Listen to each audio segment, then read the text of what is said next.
Hey class, this is Mr. Clark.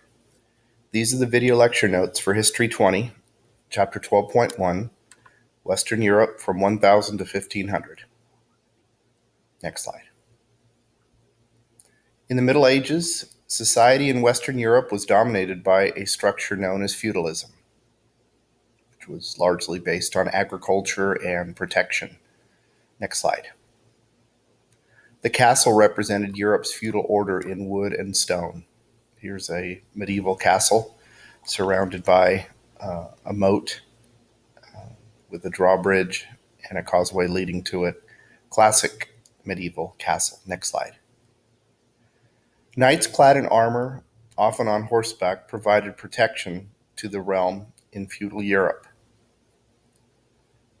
Next slide.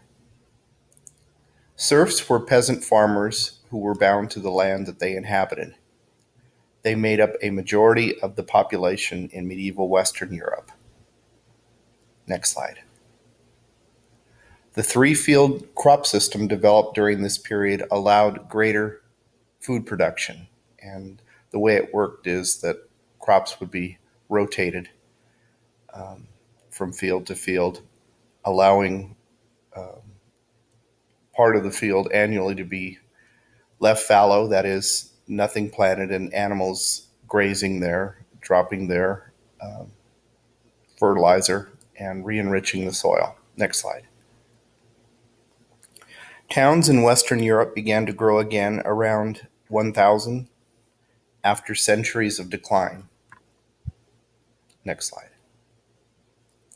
The investiture controversy was a major element of the growing power struggle between the Roman Catholic Church and European monarchs.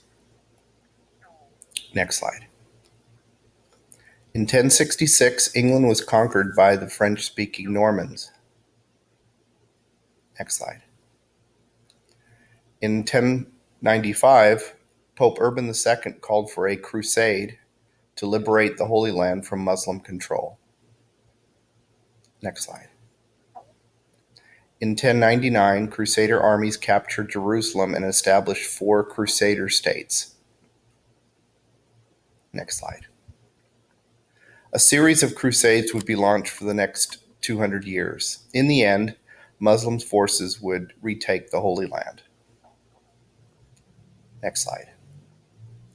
The Crusades helped to revive trade and travel between Europe and the rest of the world and helped bring about an end to the Middle Ages. Next slide. And those are the video lecture notes for Chapter 12.1.